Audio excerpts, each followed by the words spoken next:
bater vai ser LED pra tudo quanto é lado.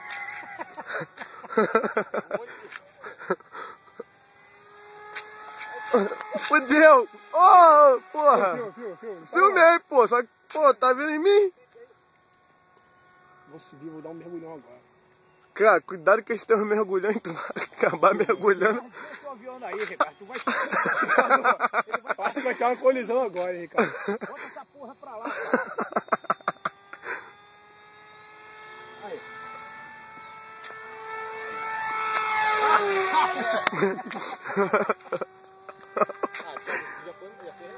É mesmo. Não, ô Ricardo, ele quer quebrar teu avião, Thiago. Filho, é tudo ou nada. Raspa esse LED no chão aí, pai. Olha o planador. Filma lá agora. Dá um mergulhão de dor. Cadê ele? Filma lá agora. Olha lá vem ele, ó. Vai, Thiago, vai na pista, Thiago. Tá tudo... Ah, não. Caralho! Thiago, eu fiz uma filmagem maneira. Eu filmei você e a Asa junto. Em pé. É mesmo? Em pé. Fiz uma filmagem em pé, depois a gente edita. Roda aqui, Thiago, junto comigo. Pô, o problema é que a pista, é que a pista, ó. Isso aí, fica aí. Abaixa você. Ó, o Ricardo já deitou, ó. Abaixa você. Vai.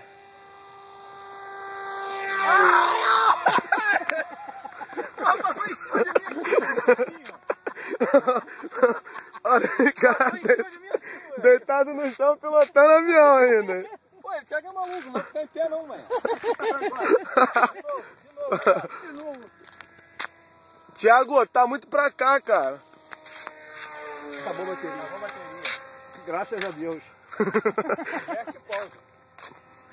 Olha o estado do Ricardo. Pô, não dá, mano, vai ficar em pé, o Thiago, porra, fica passando dois palmos no chão. Ih, na mão. Ô, mulher! Ah, caralho! Nós estamos pica, meu irmão! É rapa, meu irmão! Dá uma iluminada aí.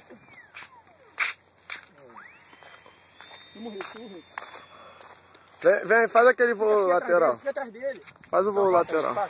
Fica atrás dele pra filmar ele. Isso. Vai, Ricardo. Deixa agora. Ah, é pouso? É, pô, pousa aqui. Pousa na mãozinha. Tá filmando em pé, cara? Tô, porque eu pego o Rick e o avião junto. Pô, mas aí tu não vai ficar tudo torto na hora do Não, vídeo aí lá. você edita, pô.